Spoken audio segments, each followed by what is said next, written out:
Minneapolis, Eric Garcetti. Pain, to try to understand it and never dismiss it, and to try to offer more than a voice forward, but steps forward. To understand that peace isn't just built as a request, but it is earned when we embrace the idea of justice. Look, most of these briefings that you listen, and I don't know how long television stations will carry me tonight, they usually have a fire chief and a police chief and a city manager and city council members and mayors. They usually update you on what's happening in the city, and I think that's important, but you're getting that news every hour. I wish some of it were more the stories of everyday Angelinos marching who want to share what it means to have faced racism in their lives, and their allies who say this isn't just the work of Black Americans, but of white and Asian and Native and Latino Americans too. I wish we could hear those stories more. And so tonight I want to do something a little bit different. I want to talk from my heart to and about Black Angelinos and Americans. Because at the end of the day, this moment is first and foremost about whether we make a decision collectively, not just to answer the snuffing out of a life, the lynching of a man in Minneapolis, and the collective death that we have seen pile on and pile on and pile on until people wonder what Black lives mean, what Black bodies, whether they are valued. But to go deeper, to understand that this is a moment of opportunity and of hope and of change. I left the protests in the street after taking a knee, after praying, and after addressing the crowd. And I joined Reverend K.W. Tullis, who's the president of the Baptist Ministers Conference, my old friends, Pastor William Smart, Bishop Juan Carlos Mendez, and Pastor Michael Fisher Jr., who's here with me tonight, and many others. And before anybody who's friends with them say anything to them, they gave me a good, hard time. They were demanding about justice, as everyone in America should be right now. And like so many others who were peacefully protesting, we need to hear those voices. And I want to lift one of those up tonight. And I would just ask, cut away when I come back if you need to. But I would ask our television stations to give the voice on the evening news to a young Black male Angelino. Because at the end of the day, this story is about the pain that people carry the day that they are born from the traumas visited on their ancestors. And from the first moment, they're taller than a cute little boy, the way they're looked at in our society. And I'm gonna ask a young man of faith and of inspiration who I met today, Davian Pilgrim, a 16-year-old student from Morningside High School, who told me his story, and I want you to hear his story, to talk about what this moment and this movement means. So Davian, thank you so much for being with us. This microphone in this city is yours.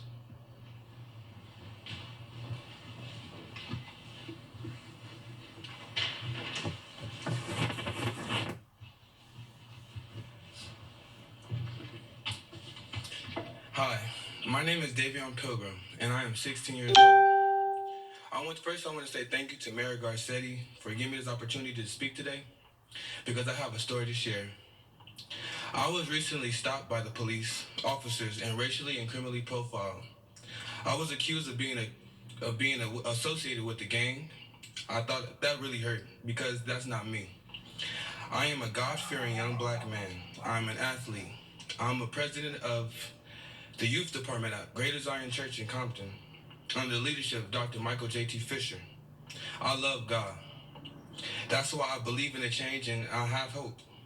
The opportunities with the people of faith and have a conversation with the mayor today was hopeful. We want to make sure that what happens to George Floyd does not ever happen again to someone that just looks like me. Losing our lives to the police officers is one of the biggest fears that we have in South LA. I have 7 brothers and sisters, and I for surely don't want none of that to happen to them. This is a hard moment, but the good news is that there is still time for unity. And while I think we should keep protesting and demanding change, There is no need to loot and tear up things down. It is time for us to rebuild. Conversations are what we need. We need to talk to each other. We need to understand each other. The police needs to understand where we're coming from. It is my prayer, my deep prayer, that we come together in unity and we take a stand together in a time like this. We need to hold our officers accountable, and we must stay strong for change and for peace. Thank you. Amen.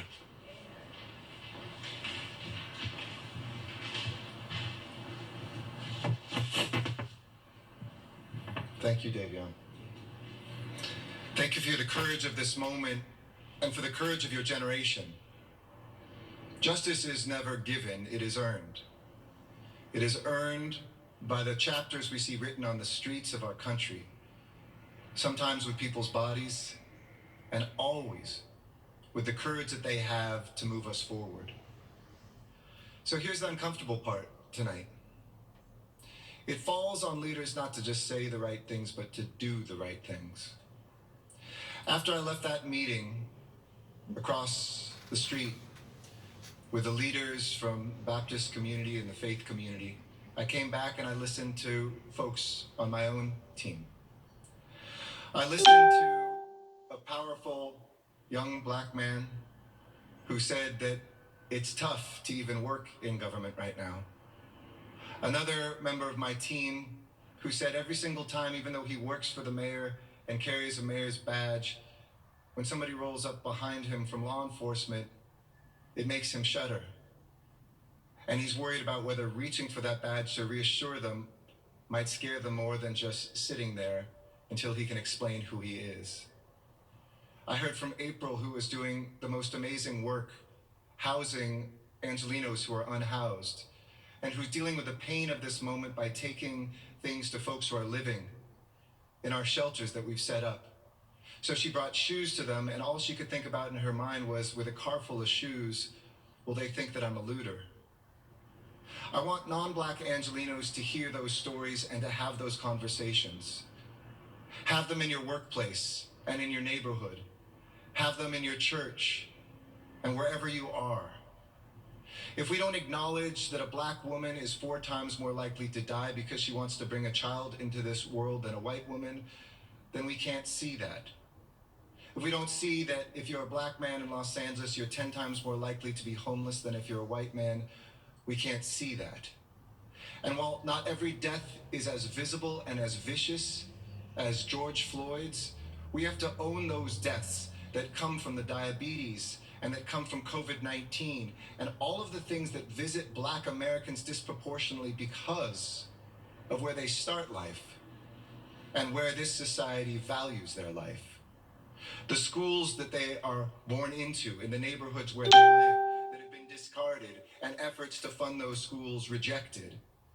The moments in which we see that racial justice can't be the work of 10% of a nation, it has to be the work of 100% of the nation. So to my fellow Angelenos, to my African American brothers and sisters who live in this city, I want to say, I hear you. And I hear that this isn't just about the criminal justice system. This is about also our society and where we put our resources. When we've done things like raise the minimum wage, and that disproportionately hits women and African Americans, we have to see those as important bricks in building this new house. When we do things like making community college free, that contributes to what we see with justice. But we also have from our budget, which is a moral document, which needs to keep people safe and protected. But the best way for people to be safe and protected, and I hear you on the street loud and clear, is not just by throwing dollars always into police departments, but also into youth programs and into educational opportunities and into trauma-based recovery for people who carry trauma. I don't have announcements tonight, but I want you to know that I've been having these conversations for the last 2 or 3 days. I'm having them with my fellow elected officials. I'm having them with community leaders. I'm having them with young people who are demanding that I and we collectively do better. That just as after the trauma of 1992, we emerged forward with saying, never again to things like legalized chokeholds, which